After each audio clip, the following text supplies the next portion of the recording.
Hi friends, మనకి central government నుంచి కొత్త రిక్వైర్మెంట్ అయితే వచ్చింది. వీడియో ఎండ్ వరకు చూడండి. సరికి సెంట్రల్ కౌన్సిల్ ఫర్ రీసెర్చ్ కి సంబంధించింది. అయితే దీంట్లో మొత్తం 3 పోస్ట్ అయితే ఉన్నాయి. Social worker, upper division clerk, lower division clerk. Social worker లో మనకి మొత్తం 1 వేకెన్సీ అయితే ఉంది. యూఆర్ కేటగిరీకి సంబంధించి లెవెల్ 6 ప్రకారం బేసిక్ పే వస్తుంది. దీనికి ఏజ్ లిమిట్ వచ్చేసరికి 30 ఇయర్స్ అయితే ఉండాలి. అప్పర్ డివిజన్ క్లర్క్ వచ్చేసరికి 2 వేకెన్సీస్ అయితే ఉన్నాయి. యూఆర్ కేటగిరీలో లెవెల్ 4 ప్రకారం అయితే బేసిక్ పే వస్తుంది. దీనికి ఏజ్ లిమిట్ వచ్చేసరికి 18 to 27 అయితే ఉండాలి. థర్డ్ వచ్చేసరికి లోయర్ డివిజన్ క్లర్క్. దీంట్లో 3 వేకెన్సీస్ అయితే ఉన్నాయి. యూఆర్ కేటగిరీలో లెవెల్ 2 ప్రకారం అయితే బేసిక్ పే వస్తుంది. ఏజ్ లిమిట్ వచ్చేసరికి 18 to 27 అయితే ఉండాలి. ఈ యొక్క నోటిఫికేషన్ ప్రతి ఒక్క కేటగిరీ వాళ్ళు అప్లై చేసుకోవచ్చు. ఎందుకంటే ఇక్కడ యూఆర్ అని అడిగాడు కదా, యూఆర్ కేటగిరీ అన్నారు కదా. అయితే ఇక్కడ మనకి ఎడ్యుకేషనల్ క్వాలిఫికేషన్ వచ్చేసరికి యొక్క నోటిఫికేషన్కి సోషల్ వర్కర్కి వచ్చేసరికి డిగ్రీ అయితే పూర్తి చేసి ఉండాలి. డిగ్రీతో పాటు డిప్లొమా కూడా పూర్తి చేసి ఉండాలి. అయితే ఈ యొక్క బేసిక్ పే వచ్చేసరికి 35,400 to 1,12,400 దాకా అయితే ఉంది బేసిక్ పే వచ్చేసరికి. నెక్స్ట్ వచ్చేసరికి అప్పర్ డివిజన్ క్లర్క్. దీనికి వచ్చేసరికి మనకి డిగ్రీ అయితే పూర్తి చేసి ఉండాలి.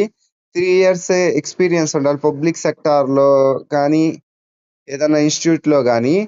దీని యొక్క బేసిక్ పే వచ్చేసరికి 25,500 to 81,100 దాకా అయితే ఉంది. నెక్స్ట్ వచ్చేసరికి మనకి లోయర్ డివిజన్ క్లర్క్.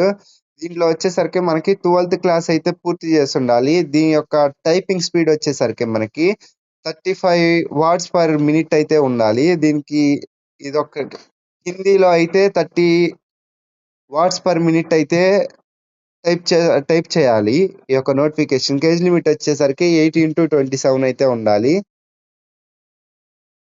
ఈ యొక్క నోటిఫికేషన్ కి ఎవరు అప్లై చేయొచ్చు అంటే ఇండియన్ సిటిజన్ ఎవరైనా అప్లై చేయొచ్చు ఈ యొక్క నోటిఫికేషన్ కి.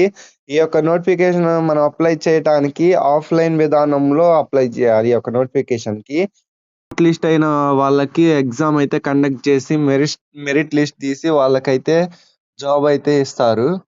అప్లికేషన్ లో మనకి అప్లికేషన్ ఫీ వచ్చేసరికి 300 రూపీస్ అయితే ఉంది. అప్లికేషన్ ఫీ వచ్చేసరికి మనకి ఈ యొక్క అప్లికేషన్ మనం డిడి అయితే తీయాలి. వాళ్ళు ఇక్కడ ఇచ్చారు central council for research in సిద్ధ. అయితే దీనికైతే మనం డిడి తీయాలి. తీసి దాన్ని ప్రింట్అవుట్ తీసుకోవాలి. ప్రింట్అవుట్ తీసుకొని మనం అప్లికేషన్కి అటాచ్ చేయాలి. దీంట్లో మనకి అప్లికేషన్కి కావాల్సిన డాక్యుమెంట్స్ వచ్చేసరికి application received after closing date అంటే మనకి 9th September 2026 కల్లా అప్లికేషన్ అనేది పోస్ట్ అయితే చేయాలి మనం. ఇందులో అలాగే 12th class certificate, 10th class certificate అయితే ఇవ్వాలి. ఈ యొక్క నోటిఫికేషన్ లో మీ యొక్క ఫోటో పైన సిగ్నేచర్ అయితే చేయాలి.